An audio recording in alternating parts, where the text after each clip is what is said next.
Vomiting की ना मेरे को कुछ खाने का मन करता, ना कुछ पानी पीने का मन करता। मैं कैसे जिंदा थी मुझे नहीं पता, मैं सिर्फ वेट लूज कर रही थी। मुझे पता चला कि मुझे अस्थमा है। ऐसे ही प्रेगनेंसी में सांस बहुत चढ़ने लग जाती है और उसमें अस्थमा। डॉक्टर्स ने शाम में आके मुझे बताया कि मेरी बेबी ने मेरे पेट में ही पॉटी कर दी थी। बेबी को कुछ भी हो सकता है पेट के अंदर, आप जिस डिसीज से सफर कर रहे हो। एनेस्थीसिया मेरे कमर से नीचे था, बट मुझे पेन हो रहा था। मैंने अपनी बेबी का बर्थ नहीं देखा।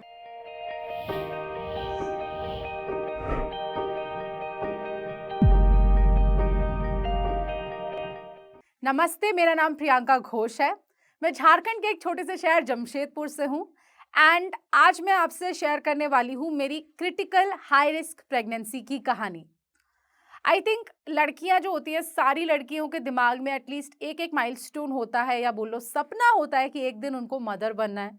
मेरा भी ये सपना था एंड 2019 में जब मेरी शादी हुई तो उसके बाद मैंने सोचा था कि ठीक है, इवेंचुअली मैं भी प्लान करूंगी प्रेगनेंसी के लिए। बट मेरे दिमाग में काफ़ी सारी टेंशन्स थी बिकॉज मुझे पीसीओएस भी है, जो कि आपको पता होगा कि प्रेगनेंसी में काफ़ी प्रॉब्लम्स आती हैं उसके वजह से, और मैं हाइपोथायरॉयडिज्म से भी सफ़र करती हूँ।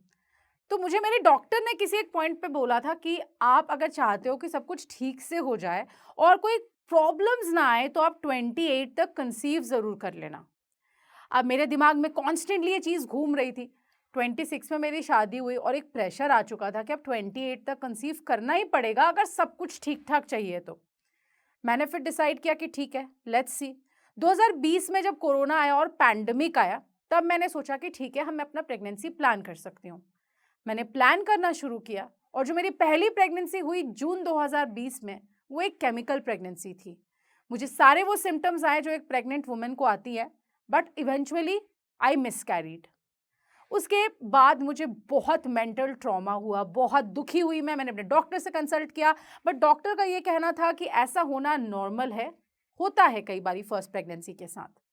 उसके बाद अगस्त 2020 में मैंने अपनी डॉटर को कंसीव किया। अभी मेरी एक डॉटर है 2.5 साल की, बट तभी मैंने उसको कंसीव किया। मुझे लगा कि चलो अब सब बहुत अच्छी बात है, मैंने इजीली कंसीव कर लिया, बस ट्राई करना शुरू ही किया था और 2-3 महीने में मैंने कंसीव भी कर लिया। मैं बहुत खुश थी। मुझे नहीं पता था कि आगे अब मेरे साथ कितना बुरा होने वाला है या क्या-क्या होने वाला है और मुझे किन एक्सपीरियंसेस के थ्रू अब गुजरना पड़ेगा। प्रेगनेंसी अपने आप में ही एक बहुत ही डिफ़िकल्ट जर्नी है। ये कोई बीमारी नहीं है कोई, लेकिन एक मतलब एक फ़ेज़ आता है जहाँ पे आप बहुत कुछ से सफ़र करते हो। मेरे साथ भी यही हुआ। अब प्रेगनेंसी स्टार्ट हुई तो 1 महीने के बाद सीवियर लेवल ऑफ वॉमिटिंग। इतनी वॉमिटिंग कि ना मेरे को कुछ खाने का मन करता, ना कुछ पानी पीने का मन करता। मैं कैसे ज़िंदा थी मुझे नहीं पता, मैं सिर्फ़ वेट लूज़ कर रही थी। और उसके साथ फिर जॉब भी चल रही थी और मेरा यूट्यूब चैनल भी चल रहा था, सब कुछ चल रहा था।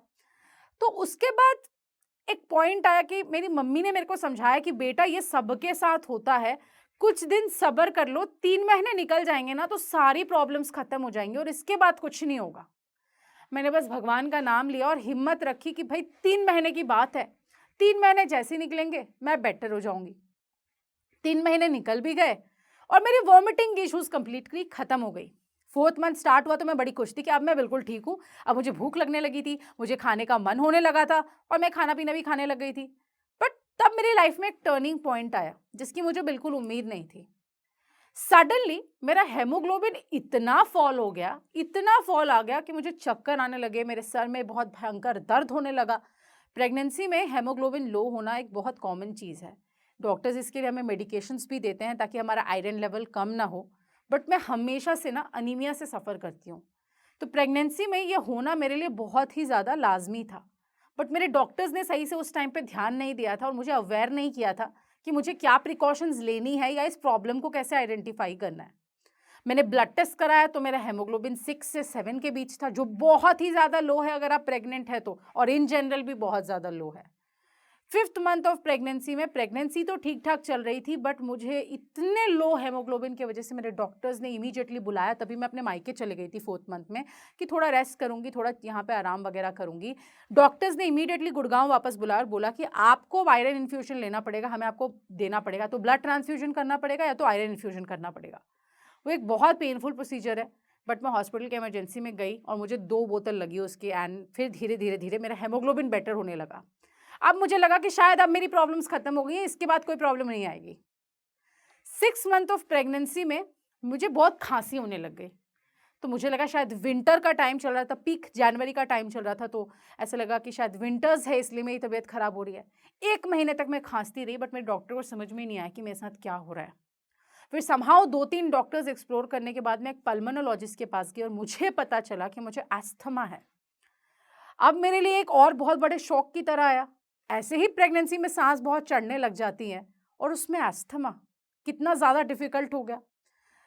मैं उस चीज़ से रिकवर कर ही रही थी कि ठीक है चलो अस्थमा है, ज़्यादा कुछ कर भी नहीं सकते हैं, अभी ज़्यादा से ज़्यादा एक इन्हेलर ही मिल सकता है जिससे मुझे थोड़ा रिलीफ मिलेगा। मैं थोड़ा निकली कि चलो ठीक है अब सब ठीक हो जाएगा। इसके बाद मुझे एटलीस्ट पता तो है ना कि मेरा आयरन कम है या मुझे अस्थमा के इन्हेलर्स लेने हैं। अब 2-3 महीने रह गए, बस कैसे भी करके निकाल लेने हैं। मुझे अभी भी याद है, मैं अपने 28th वीक वाला स्कैन में गई थी डॉक्टर के पास और डॉक्टर ने बोला सब कुछ एकदम हेल्दी है, बेबी हेल्दी है, सब कुछ ठीक है।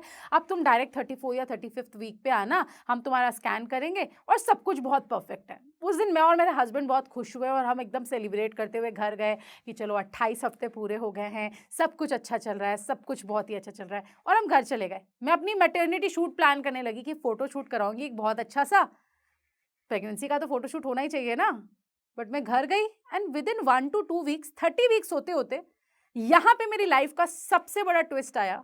एक ऐसा ट्विस्ट जहाँ पे डॉक्टर ने एक पॉइंट पे मुझे ये बोल दिया कि ये आपकी अब हाई रिस्क प्रेगनेंसी आपकी हो चुकी है Priyanka, it's not normal any more, and आपका बेबी जो है इसकी फर्टालिटी भी हो सकती है, बेबी को कुछ भी हो सकता है पेट के अंदर, आप जिस डिसीज से सफ़र कर रहे हो। 30 वीक्स पे जाके मेरे पाम्स में बड़ी खुजली होने लगी। लोग ज़्यादातर इन चीज़ों को ना अवॉइड करते हैं, बट इस वीडियो के माध्यम से मैं आप लोग को एजुकेट करना चाहती हूँ कि इन चीज़ों को बिल्कुल अवॉइड ना करें। मेरे पाम्स में और मेरे पैर के तलवे में सीवियर इचिंग स्टार्ट हुई। मैं बहुत गूगल वाली बंदी हूँ, तो मैंने फटाफट से गूगल किया कि मुझे इचिंग क्यों हो रही है। फटाफट से जब मैंने ये सर्च किया तो फटाफट से गूगल ने मुझे बता दिया कि प्रेगनेंसी में अगर आपके पाम्स में इचिंग हो रही है और आपके पैरों के तलवे में इचिंग हो रही है, आप इंटरहेप्टिक कोलेस्टाइटिस ऑफ प्रेगनेंसी के शिकार हो सकते हो, जो कि एक लिवर डिजीज है और ये एक हाई रिस्क कॉम्प्लिकेशन है प्रेगनेंसी में।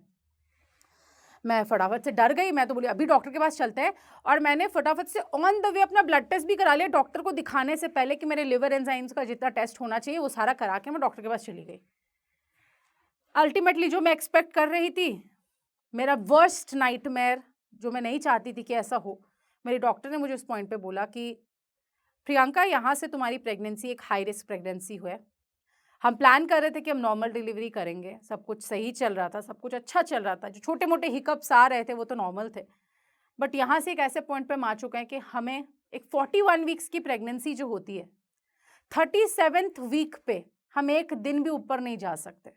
37th वीक पे हमें तुम्हारा ऑपरेशन करना होगा, हमें तुम्हारे बेबी को निकालना होगा, नहीं तो एक भी दिन तुम्हारे बेबी के लिए जानलेवा हो सकता है, तुम्हारी बेबी की जान भी जा सकती है। मैं बहुत डर गई।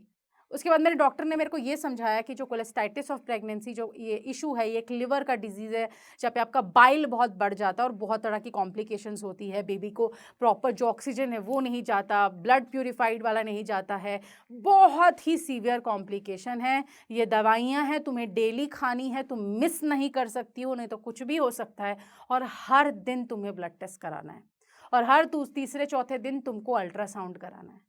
अब बताओ, प्रेगनेंसी में हम ये सोचते हैं कि एक बार ब्लड टेस्ट होगा एक महीने में, तो उसी से हम डर जाते हैं, और हर दिन सुबह उस दिन से लेकर जिस दिन तक मेरी डिलीवरी नहीं हुई, हर दिन मेरा ब्लड टेस्ट हुआ, हर दिन मेरा खून लिया गया, मेरा टेस्ट होते रहे, मेरी दवाइयाँ चलती रही। हर दिन मैं और मेरा हस्बैंड उस डर के साथ जीते रहे कि कभी भी कुछ भी हो सकता है, कभी भी किसी भी सिचुएशन से हमें गुजरना पड़ सकता है। वो सारे मैटरनिटी शूट के सपने मेरे सारे डूब गए। मैं हर एक दिन एक डर के साथ जीने लग गई। बट मैंने जो सबसे अच्छी चीज़ करी थी, वो राइट टाइम पे आइडेंटिफाई किया कि मुझे ये प्रॉब्लम है। मैं डॉक्टर के पास गई, मैंने ट्रीटमेंट लेना स्टार्ट किया, और डॉक्टर ने मेरे को लिवर के लिए दवाइयाँ दी, जिसकी वजह से मेरी प्रेगनेंसी फिर कंटिन्यू होने लगी और सब कुछ ठीक हो रहा था।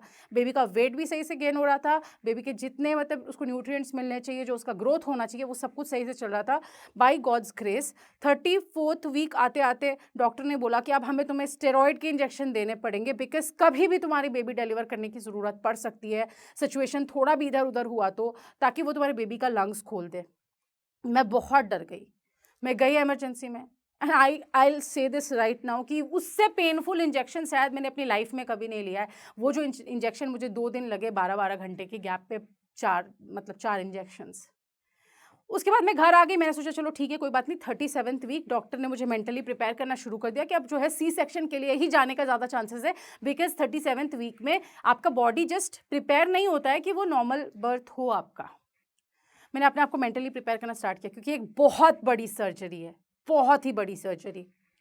आपके पेट के आई थिंक 9 लेयर्स कटते हैं। तो फिर मैं घर आ गई, सब कुछ ठीक चल रहा था और 35th वीक आते आते सडनली 35th वीक 5 डेज होते होते मुझे सीवियर पेन होना स्टार्ट किया कमर से, एक साइड से। मैं हॉस्पिटल गई भागती हुई, एंड उस टाइम पे भी मैं अपना यूट्यूब के वीडियोस वगैरह सब बना रही थी क्योंकि मुझे था कि काम मेरा मिस नहीं होना चाहिए, चाहे जो भी हो जाए। मैं बहुत इस मामले में ध्यान रखती थी हमेशा। तो मैं हॉस्पिटल गई और डॉक्टर ने बोला तुम्हें लेबर पेन हो रहा है, तुम्हें अभी अभी एडमिट होना पड़ेगा। मैं बहुत डर गई कि अभी तो 37 वीक्स आने में 2 हफ्ते बाकी है। कहाँ प्रेगनेंसी 41 वीक्स की होती है और 37 वीक्स में अगर मेरे उससे भी पहले अगर मेरी बेबी आ जाती है तो वो तो उसकी पता नहीं वो कैसे सर्वाइव करेगी, वो एक प्रीमेच्योर बेबी होगी। पर डॉक्टर ने बोला हम कुछ नहीं कर सकते, तुमको इमीडिएटली आना पड़ेगा बैग वैग लेकर। मैं फटाफट से घर भागी, एक शूट पेंडिंग था, लेबर पेन में बैठ के मैंने शूट किया क्योंकि मैं काम को लेकर बहुत पर्टिकुलर हूँ। उसके बाद मैंने बैग पैक किया और मैं हॉस्पिटल पहुँच गई। हॉस्पिटल पहुंची, पूरे दिन में तड़पी लेबर पेन में। शाम होते होते डॉक्टर्स ने पूरा ट्राई किया, नहीं हो पाया कुछ। उसके बाद हमारे लाइफ का सबसे क्रिटिकल मोमेंट आया। डॉक्टर, मेरी मम्मी ने बोला डॉक्टर को कि अब आप इसका सी सेक्शन कर दो क्योंकि नहीं हो रहा है, एंड हम रिस्क नहीं चाहते बेबी के ऊपर और मेरी बेटी के ऊपर हम रिस्क नहीं चाहते। डॉक्टर ने बोला ठीक है, will prepare for C section delivery, कल सुबह डिलीवरी करेंगे। दर्द हुआ, सब कुछ ठीक था। मैं रात को सो गई, मैं सुबह उठी, ऑपरेशन थिएटर गई। बहुत ही डरावना माहौल था वहाँ का, बट मुझे पता था कि जो हो रहा है अच्छा हो रहा है, भगवान मुझे इस सिचुएशन से निकालेंगे, सब अच्छा ही होगा। उस पॉइंट पे मेरी सर्जरी स्टार्ट हुई, बट मुझे पेन हो रहा था फिलहाल। इस पॉइंट पे भी एनेस्थीसिया मेरे कमर से नीचे था, बट मुझे पेन हो रहा था। आई डोंट नो, मैं पैनिक कर रही थी, मुझे पेन हो रहा था, बट मुझे बेहोश कर दिया गया। मैंने अपनी बेबी का बर्थ नहीं देखा, मुझे बहुत दुख है इस बात का। उसके बाद मेरी बेबी का जन्म हुआ और जब 2-2.5 घंटे बाद मुझे होश आया, तब मुझे पता चला कि मेरी बच्ची एनआईसीयू में, वो सांस नहीं ले पा रही है, उसको सांस लेने में बहुत दिक्कत हो रही है। मैं बहुत डर गई, मुझे मेरे रूम में शिफ्ट किया गया। आप एक इमेजिन करके आते हो ना अपनी लाइफ में कि आप हॉस्पिटल जाओगे, आपको बेबी मिल जाएगा, आप अपने बेबी लेके घर आ जाओगे। मैंने भी यही इमेजिन किया था अपने लिए, बट ऐसा नहीं हुआ। उस दिन मैं अपनी बेबी से नहीं मिल पाई। 13 अप्रैल 2021 को उसका जन्म हुआ था, मैं उससे नहीं मिल पाई।